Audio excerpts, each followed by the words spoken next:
నమఃశివాయ. కార్తీక పురాణం చాలామంది కొన్ని మిస్ అవ్వండొచ్చు అన్న ఉద్దేశంతో మొదటి వారం, రెండో వారం, మూడో వారం, నాలుగో వారం అలా ఏ వారానికి ఆ వారం పారాయణం చేద్దామన్న ఐడియాతో చేస్తున్నాను. ఈరోజు మొదటి వారం పారాయణం చెప్పుకుందాం. 1 నుంచి 7వ అధ్యాయాలు. సో దయచేసి మన్నించగలరు, లెంతీ వీడియో అవుతుంది. కార్తీక పురాణం మొదటి రోజు పారాయణం.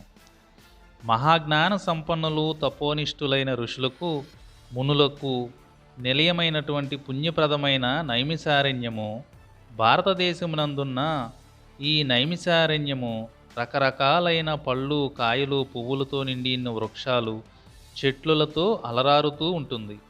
ఈ అరణ్యంలో నివసించే చిలుకలు, గోరువంకలు, చక్రవాకములు, హంసలు, మయూరాలు వాటి విన్యాసాలతో మనసుకి ఎంతో ఆహ్లాదాన్ని కలిగిస్తూ ఉంటాయి. దానికి తోడు సహజ వైరం కలిగిన పశుపక్షాది మృగాలు కూడా తమ సహజ వైర్యాన్ని వదిలిపెట్టి పరస్పరం స్నేహాదరాలతో కలిసిమెలిసి తిరుగుతూ ఉంటాయి. అవడానికి అరణ్యమే అయిన యజ్ఞయాగాది క్రతువులతోనూ, పురాణ ఇతిహాస ప్రవచనాలతోనూ, వేదాంగాది చర్చలతోనూ పరమ పవిత్రమై భూలోకంలోని స్వర్గమే అనిపిస్తుంది. అంతటి మహోన్నతమైన ఋషివాటికలో సుప్రసిద్ధుడైన వాడు సూత మహర్షి. సూత మహర్షి వేదాంగ విజ్ఞాన గణుడు, పురాణేతిహాస ప్రవచనాకర్త, భూత భవిష్యత్ వర్తమానాలు తెలిసిన మహాజ్ఞాని. తనకు గల మధురమంజుల వచో సామర్థ్యంతో వేద ధర్మాలను, వేద విజ్ఞానాన్ని సవిస్తరంగా వివరించి చెప్పగల మహామేధావి. సాక్షాత్తు భగవత్ స్వరూపుడైన ఆ మహనీయుని వలననే నైమిషారణ్యం పరమ పవిత్రమై, సకల విజ్ఞాన క్షేత్రమై, మానవ ధర్మ ప్రబోధకమై ప్రకాశిస్తున్నది. ఒకనాడు నైమిషారణ్యంలోని ఋషులంతా సూత మహర్షి దగ్గరకు వచ్చారు. తన వద్దకు వచ్చిన మహర్షులందరినీ సూతుడు గౌరవించి కూర్చోబెట్టి, అందరూ ఒకేసారి వచ్చిన కారణమేమిటి అని ప్రశ్నించాడు. వచ్చిన వారిలో ఒకడైన ఋషులందరికీ నాయకుడైన సౌనకుడు సూత మహర్షికి నమస్కరించి, మీ కారణంగానే మేమంతా సమస్త వేద విజ్ఞాన సంపన్నులమై, కర్మధర్మాచరణ ప్రవర్తకులమై, యజ్ఞయాగాది జపతపోనిష్ఠులమై వృద్ధి పొందుతున్నాము. మీ చేత కార్తీక మాస మహాత్మ్యమును చెప్పించుకొని వినాలని వచ్చాము.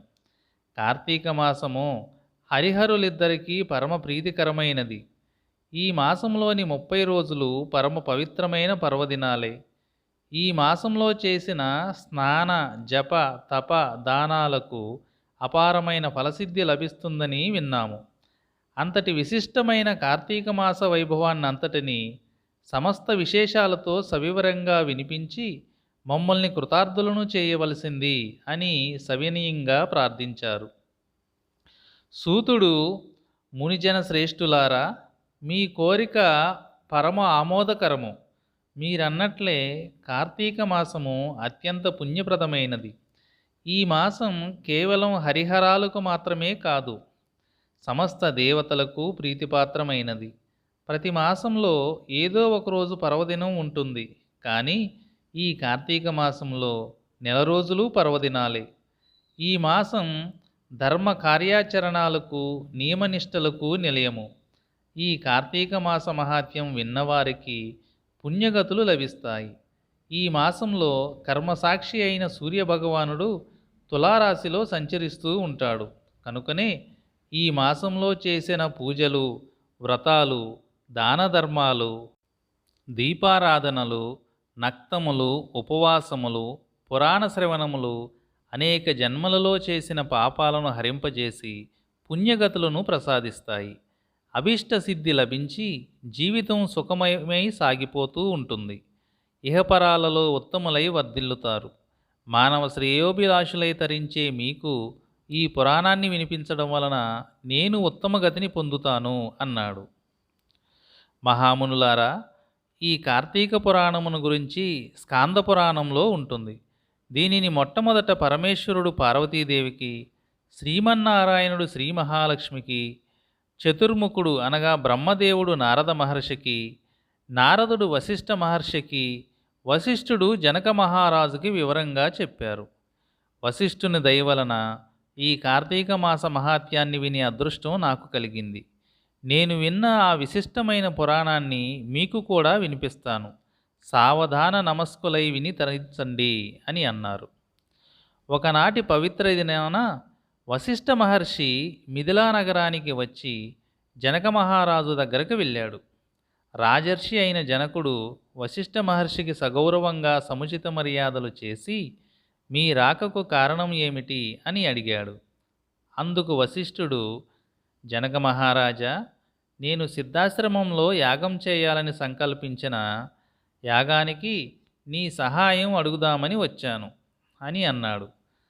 దానికి జనకుడు, ఓ మహర్షి, మీ యాగానికి కావలసిన ధనాన్ని, అనేక విధానాలైన సంభావ్యములను మీ కోరికను అనుసరించి మీకు సమర్పిస్తాను. నాకు నా సంపదలకు ఇంతకంటే గొప్ప ప్రయోజనం ఏముంటుంది అంటూ వినయంగా అంగీకరించాడు.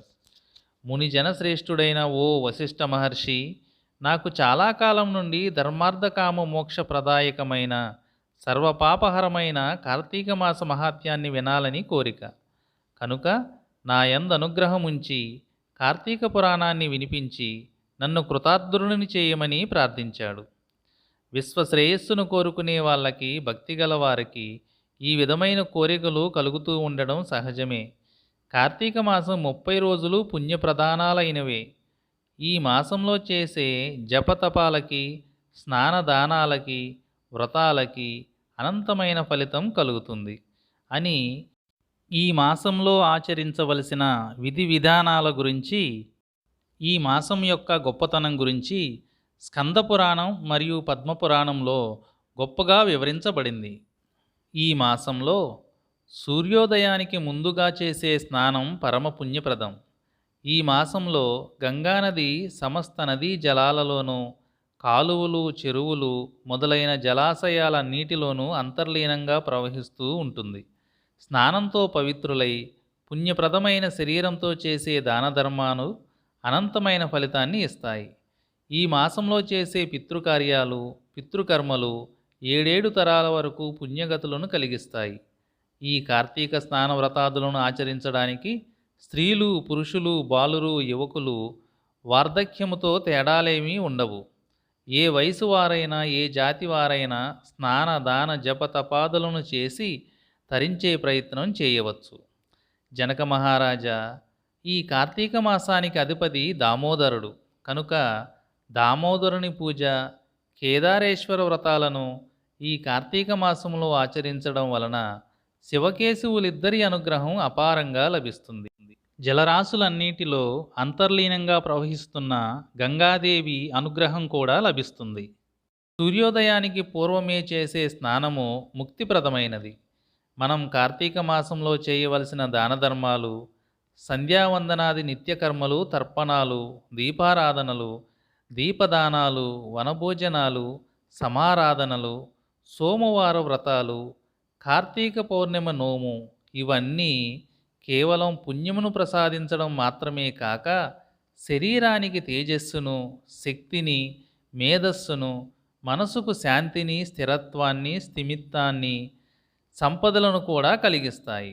భుక్తి ముక్తులను ప్రసాదించే ఏకైక మాసం కార్తీక మాసం.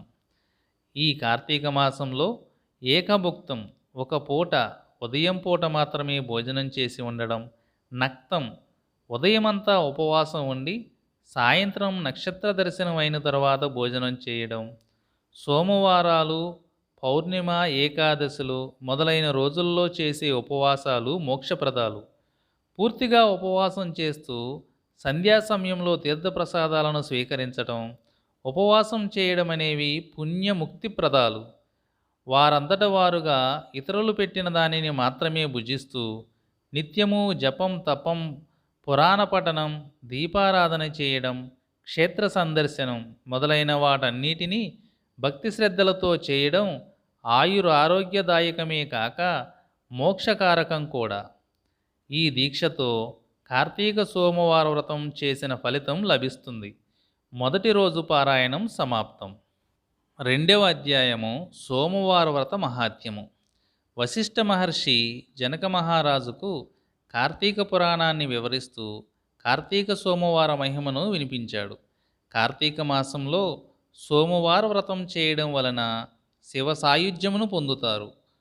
ఉపవసించవలసిన రోజులలో తనకు వీలైన చేయగలిగిన విధంగా రాత్రిపూట మాత్రమే భుజించడం, ఎవరినీ ఏదీ అడగకుండా ఆయాచితంగా లభించిన దానిని మాత్రమే తినడం, దాన ధర్మాలు చేయడం అనే పనులు చేయాలి.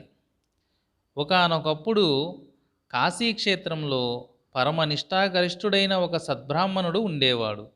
అతనికి అత్యంత సౌందర్యవంతురాలైన, దుర్గుణాలకు నిలయమైన, కులాచారములందు భక్తి లేని, స్త్రీకి ఉండవలసిన సిగ్గు ఎగ్గులు ఏమాత్రమూ లేని నిష్ఠుర అనే పేరుగల కుమార్తె ఉండేది. నిష్ఠురను మంచి దారిలో పెట్టాలని తండ్రి నయానా భయానా ఎన్నో విధాలుగా ప్రయత్నించి విఫలమయ్యాడు. యవ్వనవతి అయిన నిష్ఠురను సౌరాష్ట్ర దేశస్థుడైన మిత్రవర్మ అనే బ్రాహ్మణునికి ఇచ్చి వివాహం జరిపించారు. మిత్రవర్మ భార్య సౌందర్యానికి దాసుడై మురిసిపోతూ ఆమె ఎంత నిర్లక్ష్యంగా చూసినప్పటికీ ఎంతో ప్రేమానురాగాలతో చూసుకుంటూ ఉండేవాడు. నిష్ఠుర భర్తకు చెప్పకుండా స్వేచ్ఛగా తిరుగుతూ ఉండేది. పరపురుషులతో సాంగత్యం పెట్టుకొని మితిమీరి ప్రవర్తించేది. అత్తమామలు కోడలి ప్రవర్తనను భరించలేక కుమారునికి భార్యపై గల వ్యామోహాన్ని ఆపలేకపోవడంతో వాళ్లే ఇల్లు వదిలిపెట్టి వెళ్ళిపోయారు. పెద్దవాళ్ళు అడ్డు కూడా లేకపోవడంతో నిష్ఠుర ఆగడాలకు అడ్డు అదుపు రెండూ లేకుండా పోయాయి. ఎప్పుడైనా ఒకసారి భర్త తనను మందలించినా నిష్ఠుర సహించేది కాదు. తనకు అడ్డుగా ఉన్న భర్తను తొలగించుకోవాలని నిశ్చయించుకున్న నిష్ఠుర ఒకనాటి అర్ధరాత్రి సమయాన ఒక బండరాతితో భర్త తలను పగులుగొట్టి చంపి శవాన్ని ఊరి బయట నూతిలో పడవేసింది. విపరీతమైన స్వేచ్ఛ లభించిన నిష్ఠురకు విటులతో సాంగత్యాన్ని పెంచుకుంటూ పోతుంది. రెచ్చిపోయి విచ్చలవిడిగా ప్రవర్తించిన నిష్ఠురకి కాలక్రమంగా జవసత్వాలు తగ్గిపోయాయి. వార్ధక్యం ముంచుకొచ్చింది. నిష్ఠురను చూసి అందరూ చేదరించుకునేవాళ్లే తప్ప ఆదరించేవారే కరువైపోయారు. అన్నం నీరు కూడా లేకుండా పోయాయి. చివరికి దిక్కుమాలిన సావు చనిపోయింది. ఆమెను తీసుకుపోవడానికి యమభటులు వచ్చారు. యమభటులు ఆమెను యమలోకానికి తీసుకువెళ్ళి ఆమె చేసిన పాపకర్మలకు తగిన విధంగా మిక్కిలి కఠిన శిక్షలను విధించారు. వాటిని అన్నింటినీ అనుభవించిన నిష్ఠుర శిక్షలు పూర్తయిన తరువాత కుక్కగా భూలోకంలో అనేకసార్లు పుట్టింది. ఒకనాడు కుక్కగా పుట్టిన నిష్ఠుర ఆకలితో నకనకలాడుతూ ఆహారం కోసం అల్లాడుతూ తిరుగుతుంది. ఆ రోజు కార్తీక సోమవారం కనుక ఆనాడు ఒక విప్రుడు పగలంతా ఉపవాసం ఉండి కార్తీక సోమవార వ్రతపూజ చేసుకొని ఆ ప్రసాదాన్ని ఆరుబయట పెట్టి నక్షత్ర దర్శనం చేసుకుంటున్నాడు. ఇంతలో సునకంగా ఉన్న నిష్ఠుర ఆరుబయట పెట్టిన బలి అన్నాన్ని తిన్నది. ఆ రోజంతా ఉపవాసం ఉండి ఏమీ తిననందువలన శివప్రసాదాన్ని భుజించడం వలన నిష్ఠురకు పూర్వజన్మ స్మృతి కలిగింది. వెంటనే అక్కడున్న బ్రాహ్మణుని గొంతెత్తి అరిచి పిలిచింది. తనను రక్షించమని ప్రార్థించింది. దయార్థ హృదయుడైన ఆ విప్రుడు కుక్కగా ఉన్న నిష్ఠుర పూర్వజన్మ వృత్తాంతమును తెలుసుకున్నాడు. తాను బలిగా పెట్టిన శివప్రసాదమును తిన్నందువలననే ఆమెకు పూర్వజన్మ స్మృతి కలిగిందని గ్రహించాడు. అందువలన ఆ సోమవారం నాడు తాను చేసిన సోమవార వ్రత ఫలితమును నిష్ఠురకు దారపోశాడు. దాంతో కుక్క యొక్క జన్మాంతరాలలోని పాపాలన్నీ పటాపంచలై దివ్య రూపం లభించింది. శివానుగ్రహము కలిగింది. కైలాసం నుండి పుష్పక విమానం వచ్చింది. నిష్ఠురను పుష్పక విమానంలో ఎక్కించుకొని శివుడు సమీపానికి తీసుకొని వెళ్ళిపోయారు. ఆవశ్యమను భోక్తవ్యం కృతం కర్మ శుభాశుభం అంటుంది శాస్త్రం. మనం చేసిన మంచి చెడును పనుల ఫలితములను ఆయా మంచి చెడుల రూపంలో తప్పక అనుభవించి తీరవలసిందే. సోమవార వ్రతం సమస్త దోష పరిహారకం, కైలాస ప్రాప్తి ప్రదాయకం. 2వ రోజు పారాయణం సమాప్తం. కార్తీక పురాణం 3వ అధ్యాయం. నదీ స్నాన మహాత్మ్యము. జనక మహారాజా, కార్తీక మాసం మాసాలన్నింటిలోకి చాలా గొప్పది. ఈ మాసంలో శాస్త్రం చేయమని చెప్పిన స్నాన దాన ఉపవాస వ్రతాదులను చేయని వారు అనేక నీచమైన జన్మలను ఎత్తుతారు. కనీసం కార్తీక పౌర్ణమి నాడైన స్నానదాన జపాదులను చేయడం ముక్తిప్రదం. ఈ విషయాన్ని తెలియజేసే కథ ఒకటి చెబుతాను, శ్రద్ధగా వినుము. ఓ రాజర్షి, పూర్వం తత్వనిష్ఠుడనే సదాచార బ్రాహ్మణ పరాయణుడు ఉండేవాడు. అతడు తీర్థయాత్రలు చేయాలనే కోరికతో బయలుదేరి సమస్త తీర్థాలలో స్నాన సంధ్యా వందనాది విధులను ఆచరించాడు. అలా ప్రయాణిస్తున్న తత్వనిష్ఠుడు గోదావరి నదీ తీరానికి చేరుకున్నాడు. ఆ తీర ప్రాంతంలోనే ఉన్న ఎత్తైన మర్రి చెట్టు కొమ్మలలో నివసిస్తున్న ముగ్గురు బ్రహ్మరాక్షసులు తత్వనిష్ఠుడిని చూశారు. నల్లని శరీరాలతో, నిప్పు కణాల్లాగా మండుతున్న కళ్ళతో, పదునైన గోళ్లతో, పొడవైన కూరలతో, నిక్కబొడుచుకున్న వెంట్రుకలతో మహాభయంకరంగా ఉన్న ఆ ముగ్గురు బ్రహ్మరాక్షసులు తన వైపుకే రావడం చూసిన తత్వనిష్ఠుడు భయంతో వణికిపోయాడు. దిక్కుతోచని తత్వనిష్ఠుడు శ్రీమన్నారాయణ్ణి తలుచుకుంటున్నాడు. ఆర్తితో, నిన్ను ప్రార్థించిన గజేంద్రుడిని, ద్రౌపదిని, ప్రహ్లాదుడిని కాపాడిన దయాసముద్రుడు అయిన నిన్నే శరణు వేడుతున్నాను, కాపాడి రక్షించు దామోదర అంటూ గొంతెత్తి ప్రార్థిస్తూ మొరపెట్టుకున్నాడు. తత్వనిష్ఠుడు చేస్తున్న హరినామస్మరణ విన్న బ్రహ్మరాక్షసులు అతడి మీదకి పరుగులు తీయడం ఆపేశారు. ఆ ముగ్గురికి జ్ఞానోదయమయ్యింది. అప్పటి వరకు తాము చేసిన చెడ్డ పనులను తలుచుకుని దుఃఖిస్తూ తత్వనిష్ఠుడితో, ఓ మహానుభావ, నిన్ను చూడడం వలన, నువ్వు చేసిన శ్రీహరినామాన్ని వినడం వలన మా పాపాలు హరించుకుపోయి మాకు కనువిప్పు కలిగింది. మేము మీకు ఏ విధమైన అపకారమూ చేయము అంటూ అతడికి నమస్కరించారు. బ్రహ్మరాక్షసులు అన్న మాటలు విన్నాక తత్వనిష్ఠుడు తేరుకొని స్థిమితపడ్డాడు. వాళ్లతో, మీరెవరు? మీ మాటలు వింటుంటే మీరు చాలా మంచివాళ్ళు, బుద్ధిమంతులు అనిపిస్తుంది. మీకు సంబంధించిన వివరాలు చెప్పండి అని అడిగాడు. ముగ్గురిలో ఒకడు తత్వనిష్ఠుడితో, పూజనీయుడా, నేను ద్రవిడ దేశపు బ్రాహ్మణుడిని. పండితుడనైన గర్వంతో యుక్తాయుక్త విచక్షణను కోల్పోయి అందరినీ అవమానిస్తూ ఉండేవాడిని. దౌర్జన్యంగా ధన కనక వస్తు వాహనాలను అపహరిస్తూ దుర్వ్యసనాలకు అలవాటు పడి భార్యాబిడ్డలను ప్రజలను కూడా బాధించేవాడిని. ఒక రోజున ఒక విప్రుడు పట్నానికి వెళ్ళి కార్తీక దామోదరుని పూజకు అవసరమైన వస్తువులను కొని తన గ్రామానికి తిరిగి వెళ్తూ మా ఇంట్లో బస చేశాడు. నేను అతడిని అనేక విధాలుగా నిందించి అతడి వద్ద ఉన్న సంబరాలను తీసుకున్నది చాలక కొట్టి తరిమేశాను. ఆ విప్రుడు నన్ను కోపగించుకొని, ఓరి దుర్మార్గుడా, చెడ్డగా బ్రతకడమే నిత్యమైనదని, సత్యమైనదని ప్రవర్తిస్తూ పూజా సంభారాలను కూడా ఆలోచించకుండా నన్ను కొట్టి హింసించి వాటిని సంగ్రహించావు. నువ్వు చేసిన ఈ దుర్మార్గానికి నువ్వు బ్రహ్మరాక్షసుడివై పడి ఉండమని ఆ విప్రుడు నన్ను శపించాడు. విప్రుడి పాదాల మీద పడి శాప విమోచనం కొరకు ప్రార్థించాను. గోదావరి తీరాన మర్రి చెట్టు కొమ్మలను పట్టుకొని ఉన్న నిన్ను ఒక విప్రుడు అనుగ్రహించి ఉద్ధరిస్తాడని శాప విమోచనం చెప్పాడు. అతడు చెప్పిన ఆ మహనీయుడు నువ్వే కనుక నన్ను అనుగ్రహించి నన్ను శాపభారం నుండి విముక్తుణ్ణి చెయ్యండి అని తత్వనిష్ఠుణ్ణి ప్రార్థించాడు. ఇంతలో రెండవ బ్రహ్మరాక్షసుడు తత్వనిష్ఠుని దగ్గరకు వచ్చి, మహానుభావ, నేను ద్రవిడ దేశస్థుడను. మందరము నా స్వగ్రామము. నేను ఆ గ్రామానికి అధికారిని. చమత్కారపూరితమైన మాటలు మాట్లాడడంలో నేర్పు కలిగిన నేను అనేక మందిని మోసం చేసి వారి వద్ద నుండి ధనాన్ని నగలను తీసుకునేవాడిని. నాకు తెలిసి ఎవ్వరికీ ఏనాడు పట్టెడన్నం పెట్టలేదు, పూచిక పుల్ల దానము చేయలేదు. ఎవరి పట్ల దయాదాక్షిణ్యము లేనివాడినై ప్రవర్తించిన కారణంగానే ఇలా బ్రహ్మరాక్షసునిలాగా జీవితాన్ని గడుపుతున్నాను.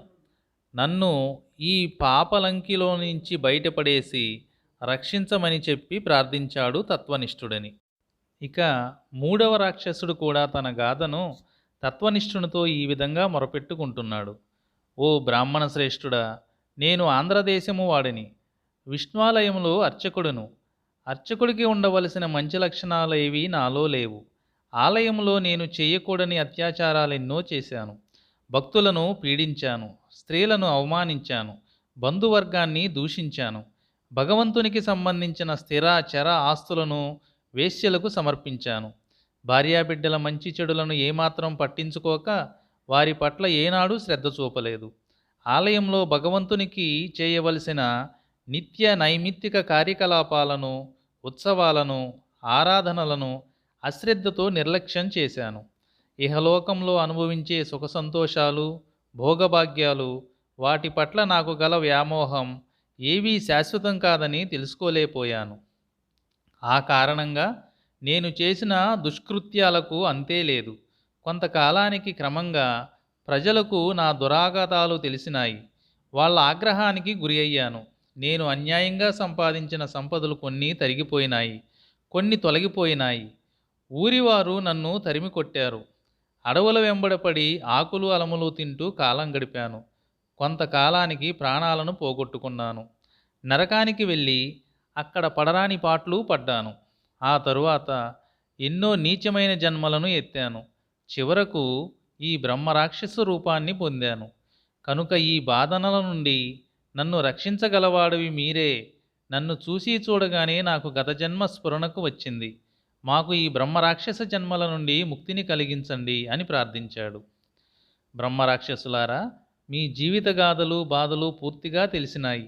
మీరు ఎంత దుర్మార్గంగా ప్రవర్తించినా ప్రస్తుతం పడుతున్న పశ్చాత్తాపం కారణంగా పరమ పునీతులైనారు. హరినామాన్ని విని వినగానే మీకు గత జన్మలు గుర్తుకు వచ్చాయి. ఈ మాసంలో పవిత్రమైన జలాల్లో స్నానం చేసిన వాళ్ళకి పుణ్యగతులు లభిస్తాయనే మాట సత్యము. కనుక మీరు కూడా నా వెంట రండి అంటూ వాళ్ళని వెంటబెట్టుకొని గోదావరి నదికి వెళ్ళి తనతో పాటు వారిని గోదావరి పవిత్ర స్నానం చేయించాడు. తాను కూడా భక్తి ప్రతులతో నదీ స్నానం చేసి శుచి అయినాడు. దానివలన తనకు కలిగిన ఫలితాన్ని ఆ బ్రహ్మరాక్షసులకు దారపోశాడు. అంతే, ఆ క్షణంలోనే వారికి గల ఆ రాక్షస జన్మలు అంతమైపోయాయి. అంతరిక్షంలో నుంచి దివ్యమైన పుష్పక విమానం వచ్చి వాళ్ళ ముగ్గురిని ఎక్కించుకొని కైలాసానికి తీసుకుని వెళ్ళింది. ఆ విధంగా బ్రహ్మరాక్షసులు ముగ్గురు ముక్తిని పొందారు. పరోపకార పుణ్యాయ పాపాయ పరపీడనం అనే వ్యాసమహర్షి సూక్తిని గుర్తు చేస్తున్నది వీరి చరిత్ర. 3వ రోజు పారాయణం సమాప్తం. కార్తీక పురాణం 4వ అధ్యాయం. దీపారాధన మహాత్మ్యము. వశిష్ఠ మహర్షి ఈ విధంగా చెప్పటం ప్రారంభించారు. పరిపూర్ణమైన పుణ్యాన్ని ప్రసాదించే దీపారాధన వైభవాన్ని వివరిస్తాను. శ్రద్ధగా వినండి.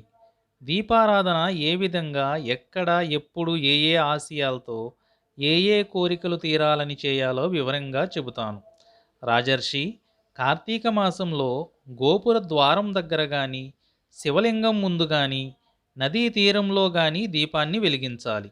ఆవు నేతితో కానీ, నువ్వుల నేతితో కానీ, ఇప్ప నూనెతో కానీ, ఆఖరికి ఆముదంతోనైనా సరే దీపాన్ని వెలిగించాలి. పుణ్యం కోసమో, ప్రసిద్ధి కోసమో, గొప్ప కోసమో, కోరికలు తీరడం కోసమో, దేనికైనా సరే తెలియక కానీ తెలిసి కానీ దీపాన్ని వెలిగించాలి. ఏ విధంగా వెలిగించిన వారికి దీపారాధన చేసిన ఫలితం లభిస్తుంది. దీపాన్ని పైకి ఎగదోసి వెలిగించినా సరే దీపారాధన చేసిన ఫలితం కలిగి తీరుతుంది, ముక్తి లభిస్తుంది, కోరికలు సిద్ధిస్తాయి. మహారాజా, పూర్వం పాంచాల రాజ్యాధిపతికి సమస్త భోగభాగ్యాలు ఉన్నాయి, కానీ సంతానమే లేదు. ఆ కొరతతో రాజదంపతులు ఎంతగానో కృంగిపోయారు. వారు అంతులేని దాన ధర్మాలు చేశారు, ఫలితం లభించలేదు. చివరికి రాజు గోదావరి ఒడ్డున తపస్సు చేయడం మొదలుపెట్టాడు.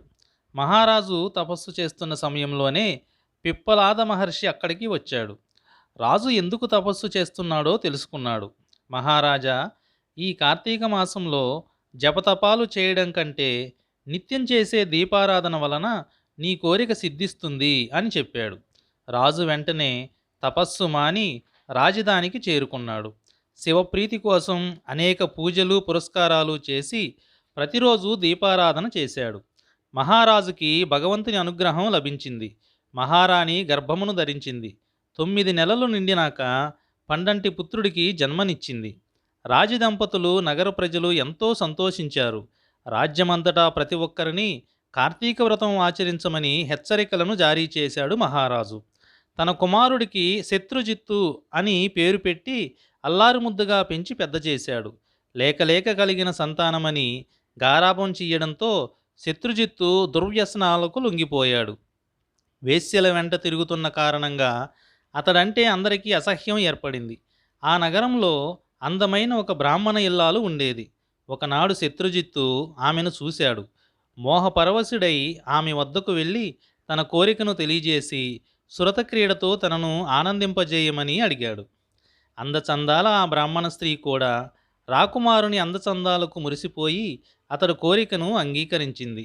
ఆనాటి నుండి వాళ్ళు ప్రతిరోజు ఒకచోట కలుసుకుంటూ కామక్రీడలతో కులుకుతూ ఉండేవారు. క్రమంగా వీరి రహస్య వ్యవహారం బట్టబయలై అందరికీ తెలిసింది. ఆమె భర్త కూడా వీరిద్దరిని గమనించాడు. ఎట్లాగైనా వీళ్ళని చంపాలని కక్ష కట్టాడు. సమయం ఎప్పుడు దొరుకుతుందా అని ఎదురు చూస్తున్నాడు. ఆ రోజు కార్తీక పౌర్ణమి సోమవారం. రాకుమారుడు బ్రాహ్మణ స్త్రీ ఇద్దరూ శివాలయంలో కలుసుకోవాలని నిర్ణయించుకున్నారు. అర్ధరాత్రి నిద్రలేచి తన ప్రియుడైన రాకుమారుని కలుసుకోవడానికి బయలుదేరింది బ్రాహ్మణ స్త్రీ. అది గమనించిన ఆమె భర్త సమయం దొరికిందని కత్తి పట్టుకొని ఆమె వెనకాలే బయలుదేరాడు. పాడుపడిన శివాలయం కావడంతో కన్ను కనిపించని కటిక చీకటిగా ఉంది.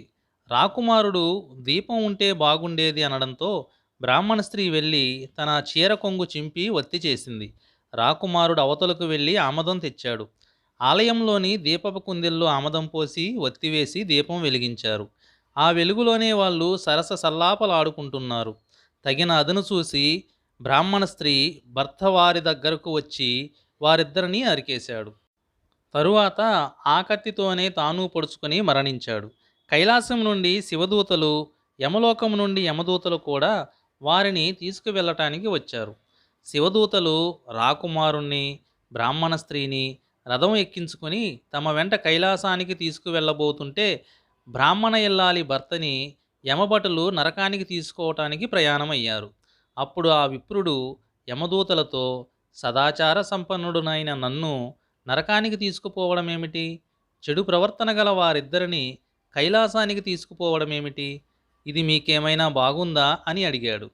చెడ్డవాళ్లను గౌరవించటమేమిటి? మంచి వాళ్లకు భరించరాని శిక్షలు వేయడమేమిటి అని ప్రశ్నించాడు. అప్పుడు శివదూతలు ఆ విప్రుడితో ఇలా అన్నారు: నువ్వు మాట్లాడుతున్నది సరికాదు. కార్తీక పౌర్ణమి సోమవారం శివాలయంలో దీపం వెలిగించడంతో వీరు చేసిన పాపాలన్నీ నశించిపోయాయి. పుణ్యలోకాలకు వెళ్ళే అర్హతను దీపారాధనతో వీరు సంపాదించుకున్నారు. నువ్వు ఎంతటి సత్ప్రవర్తన కలవాడివైనా దీపారాధన చేసి పవిత్రులైన వీరిని వధించడంతో పాపం మూటకట్టుకున్నావు. అందుకే నీకు యమలోకం లభిస్తుంది అని సమాధానం చెప్పారు. శివదూతలు చెప్పిన మాటలు విన్న రాకుమారుడు శివదూతలతో, అయ్యలారా, మీరు చెప్పిన మాటలను నేను కాదనగల శక్తి లేనివాడిని.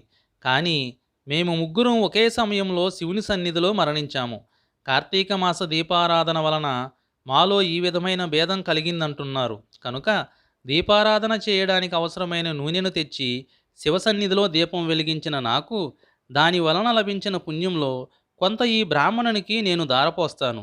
మా ముగ్గురిని శివసన్నిధికి తీసుకుపోమ్మని చెప్పి తన ఫలితంలో కొంత బ్రాహ్మణునికి దారపోశాడు.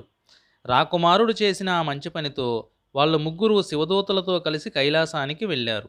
మోక్షసిద్ధిని పొందారు. తనను చంపిన వాడిని కూడా రక్షించాలన్న రాకుమారుని మాటల వలన క్షమాగుణంతో దేన్నైనా సాధించవచ్చని తెలుసుకొని క్షమాగుణాన్ని అలవాటు చేసుకోవాలని గ్రహించాలి. కార్తీక పురాణం 4వ రోజు పారాయణం సమాప్తం. కార్తీక పురాణం 5వ అధ్యాయము. వన సమారాధన మహాత్మ్యము. వశిష్ఠుడు జనక మహారాజుతో వనభోజన వైశిష్ట్యాన్ని వివరిస్తాను, సావధాన చిత్తుడివై విను అన్నాడు. ఓ రాజేంద్ర, కార్తీక మాస గొప్పదనాన్ని ఎంతని వర్ణించగలను? ఈ మాసంలో భగవద్గీతను చదవడం వలన కలిగే పుణ్యము ఇంత అని వర్ణించడానికి చెప్పనలవి కాదు. అంత కాకపోయినా ఒక్క శ్లోకాన్ని చదివినా వారి అదృష్టాన్ని నేను వర్ణించలేను.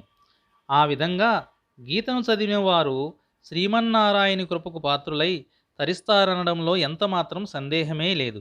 అలా చదివిన వారి యొక్క పూర్వజన్మల పాపాలన్నీ నశిస్తాయి. ఈ మాసంలో వనభోజనానికి అత్యంత ప్రాధాన్యం ఉంది.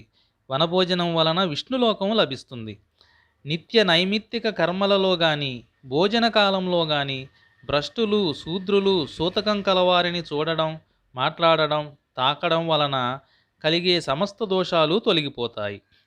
చెట్లు, తీగలు, మొక్కలు గల వనంలో ఉసిరి చెట్టు మొదట్లో సాలగ్రామాన్ని పెట్టి విష్ణువును ప్రార్థించి శాస్త్ర ప్రకారంగా దక్షిణ తాంబూలాలను ఇచ్చి పూర్ణకుంభాన్ని నివేదన చేసి బంధుమిత్ర సపరివార స్నేహితులతో కలిసి పంక్తి భోజనం చేసేవారి జన్మ ధన్యమే.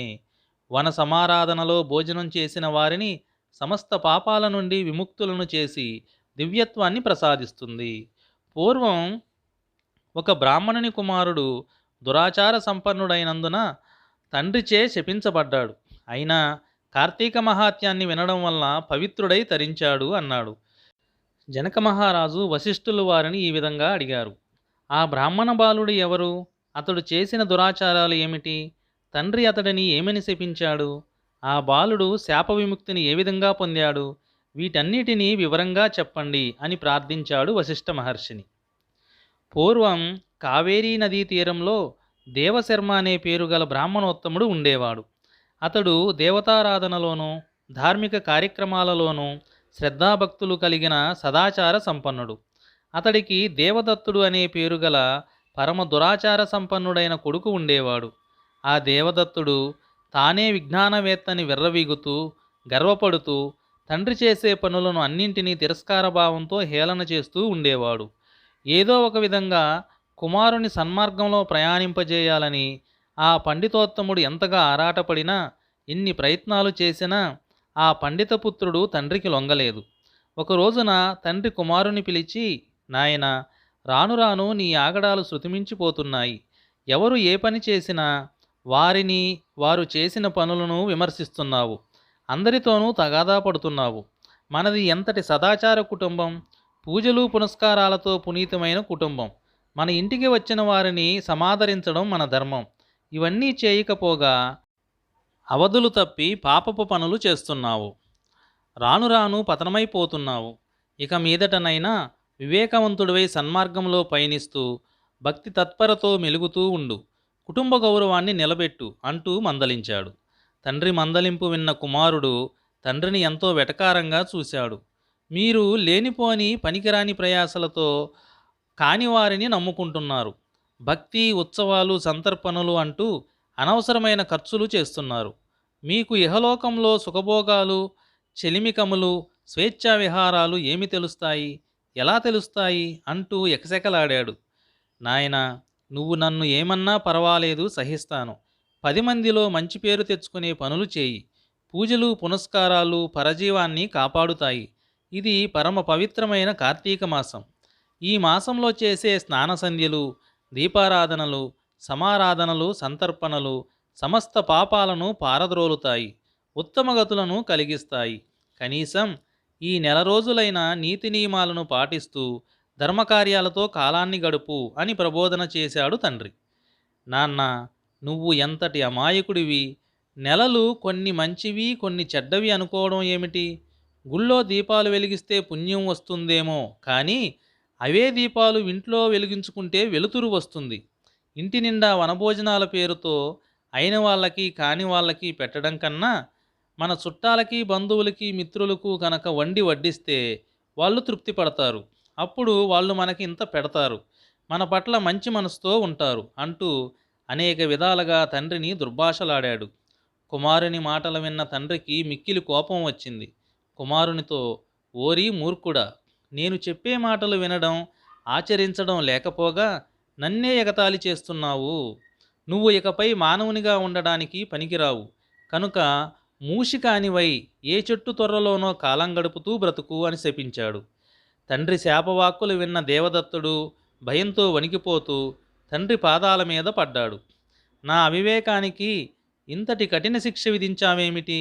నన్ను కనికరించు, నాకు శాప విమోచనాన్ని అనుగ్రహించు తండ్రి అంటూ కాళ్ళావేళ్లా పడ్డాడు. కుమారా, నా శాపానికి తిరుగులేదు. తప్పక నువ్వు అనుభవించి తీరాల్సిందే.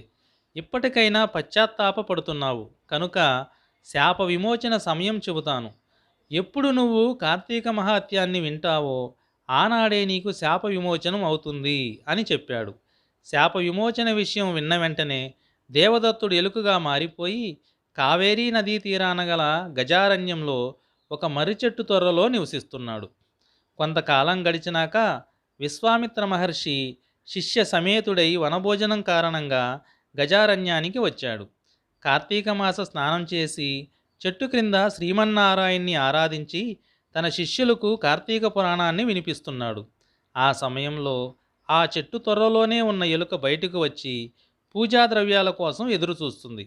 ఆ దారిలో పోతున్న కిరాతకుడు విశ్వామిత్రుణ్ణి అతని శిష్యులని చూసి ఎవరో దారిని పోయే బాటసారులే అనుకుని వారి వద్ద ఉన్న ధనాన్ని అపహరించాలనే కోరికతో వాళ్ళ దగ్గరకు వచ్చాడు.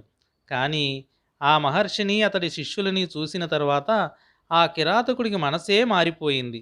సంస్కారవంతుడై మహర్షికి నమస్కరించాడు. విశ్వామిత్రుడితో, మీరు ఎవరు? మిమ్మల్ని చూడగానే నాలోని క్రూరత్వం తొలగిపోయింది, ఆనందం కలుగుతుంది.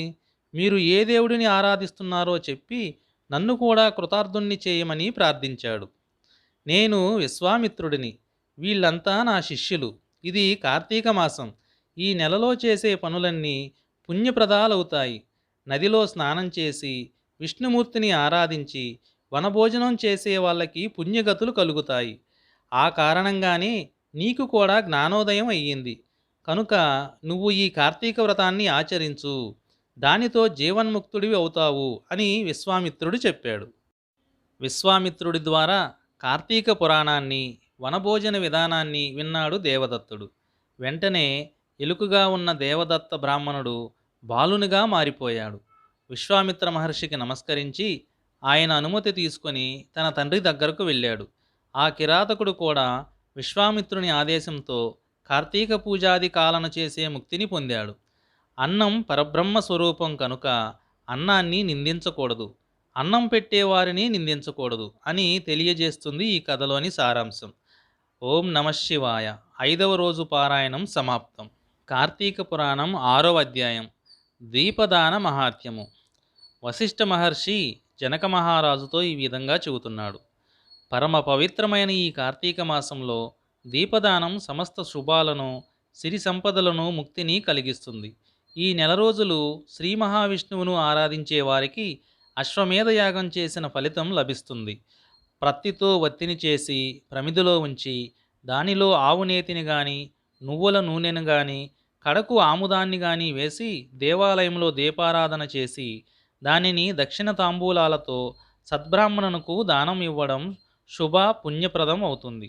ఈ విధంగా నెల రోజులు చేసి చివరి రోజున ప్రతిరోజు దానం ఇస్తున్న బ్రాహ్మణునకు గోధుమ పిండితో చేసిన ప్రమిదతో నేతిని వేసి పైడిపత్తి వత్తిని వేసి వెలిగించి దానిని దానంగా ఇస్తే ఇచ్చిన వారికి సకల సంపదలు, సమస్త ఐశ్వర్యములు కలుగుతాయి అనడంతో ఏ విధమైన సందేహము లేదు. మోక్షసిద్ధి కూడా కలుగుతుంది. దీనికి సంబంధించిన ఒక వితంతువు కథని చెబుతాను విను. పూర్వం ద్రవిడ దేశంలో ఒక వితంతువు ఉండేది. ఆమెకు పెళ్ళైన కొద్ది కాలానికే భర్త మరణించాడు. ఆమెకు అయినవారంటూ ఎవరూ లేని కారణంగా ఇతరుల ఇండ్లలో దాసీ పనులు చేస్తూ, వారు పెట్టింది తింటూ, వారు ఇచ్చిన సొమ్మును దాచుకుంటూ కాలం గడిపేది. వంట చేసుకోవడం అనేది ఎరుగదు, డబ్బు ఖర్చు పెట్టడం అనేది తెలియదు. ఎవరూ ఏమీ పెట్టకపోతే పస్తుండేది, కానీ తన దగ్గరున్న డబ్బును మాత్రం ఖర్చు పెట్టేది కాదు. కొనుక్కొని తినడం కానీ చేసేది కాదు. పూచిక పుల్ల కూడా ఖర్చు చేయని పరమ పిసినారి. ఆమె దగ్గరనున్న ధనాన్ని వడ్డీకి తిప్పుతూ ఉండేది. పూజా పునస్కారాలు చేయడం అంటే అసలే తెలియదు ఆమెకు కాలం ఆ విధంగా గడిచిపోతూ ఉండేది. ఒకనాడు ఆమె నివసించే గ్రామానికి శ్రీరంగం వెళుతున్న ఒక విప్రుడు వచ్చాడు. అయ్యో పాపం అని జాలిపడి ఆమె దగ్గరకు వెళ్ళాడు. అమ్మా, నేను చెప్పే మాటలు నీకు కోపాన్ని కలిగించినా నేను చెప్పే హితకరమైన మాటలను శ్రద్ధగా వినుము అంటూ ఆమెకు మానవ కర్తవ్యాన్ని బోధించటం మొదలుపెట్టాడు. అమ్మా, నువ్వు సిరి సంపదల వ్యామోహంలో పడిపోతున్నావు. దాన ధర్మాలను చేయడం లేదు. నీకు నువ్వు ఖర్చు పెట్టుకోవడం లేదు. పూజా పునస్కారాలను కూడా చేయడం లేదు. నువ్వు జీవితాన్ని వృధా చేసుకుంటున్నావు. రాక రాక వచ్చిన మానవ జన్మను పాడు చేసుకోకు. నీకు నా అనేవారెవరూ లేరు కదా. ఎవరి కోసం అంత ధనాన్ని కూడబెడుతున్నావు? అమ్మా, ఈ శరీరం, మాంసము ఎముకలతో చేసిన గూడు. ఇది ఎల్లకాలము ఉండదు, అశాశ్వతమైనది. ఎప్పుడు ఏ రోజు ఈ ప్రాణము అనంతవాయువులో కలిసిపోతాయో తెలియదు.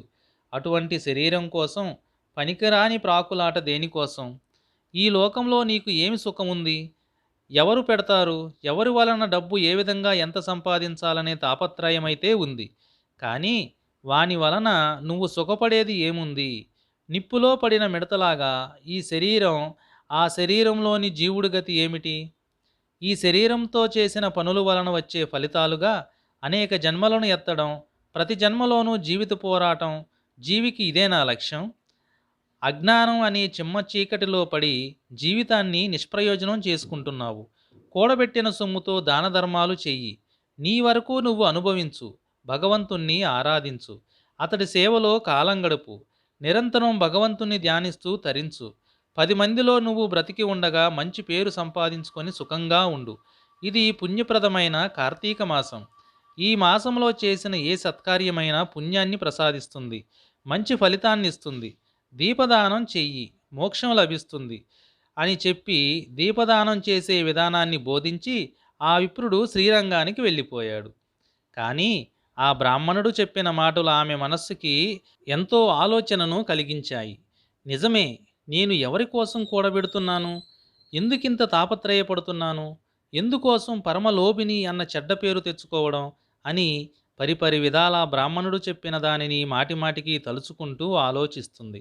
ఒక నిర్ణయానికి వచ్చి సంపాదించిన ధనంతో దాన ధర్మాలు చేసింది. భగవంతుణ్ణి ఆరాధించింది.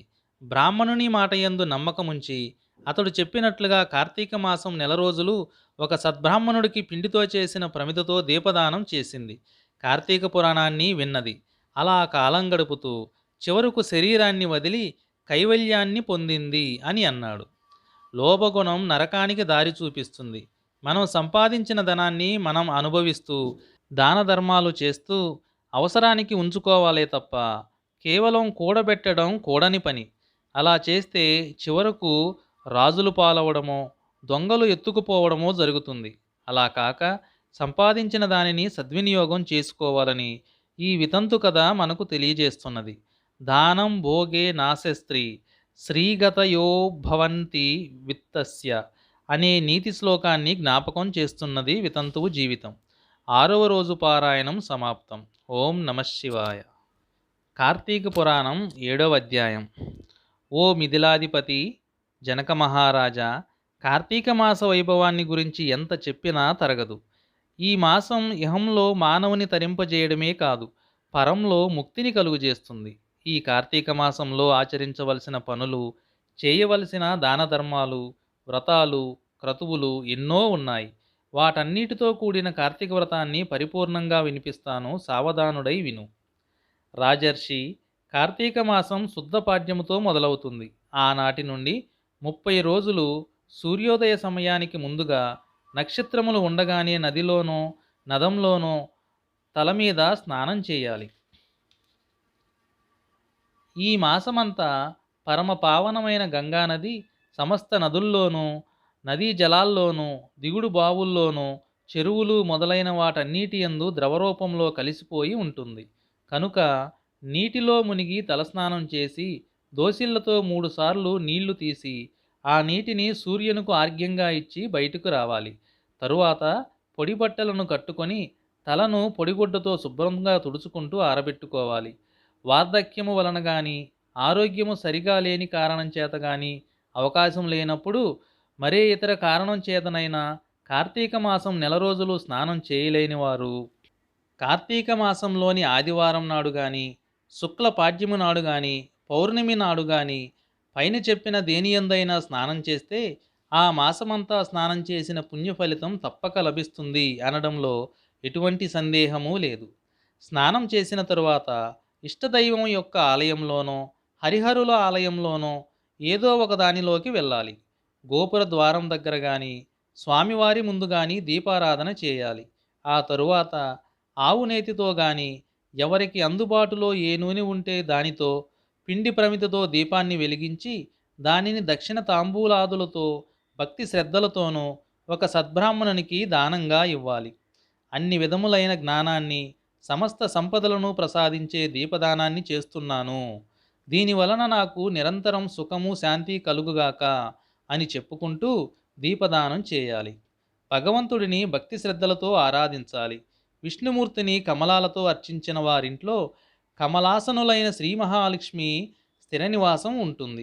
తులసీ దళాలతోనూ జాజి పూలతోనూ పూజించేవారు జనన మరణాలతో కూడిన సంసార చక్రం నుండి విముక్తిని పొందుతారు. సదాశివుడిని మారేడు దళాలతో ఆరాధించేవారు ముక్తిని పొంది తరించిపోతారు.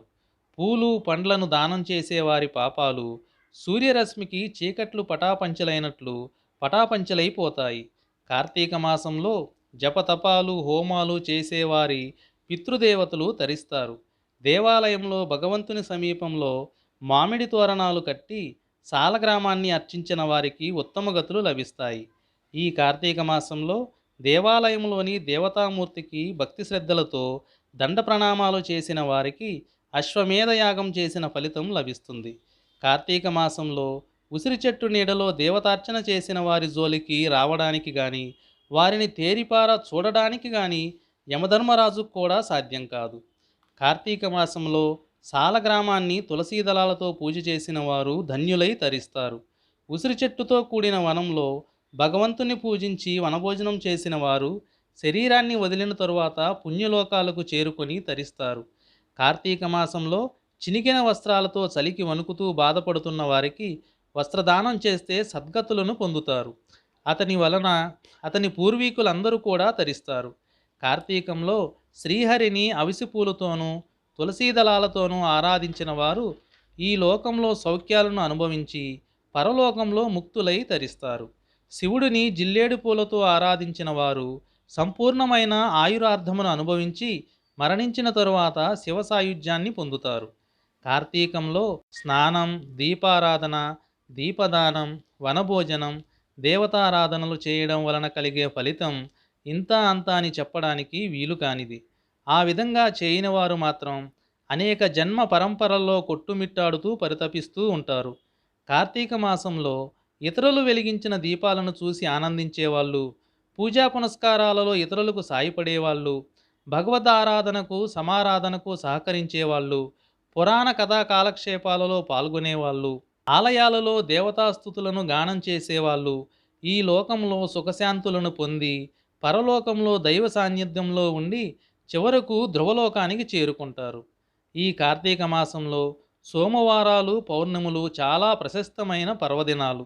ఆ రోజులలో ఉపవాసం ఉండి సాయంత్రం పూజలు చేసి ప్రసాదమును స్వీకరించడం వలన వంశ సాంప్రదాయాలను బట్టి ముక్తిని పొందుతారు.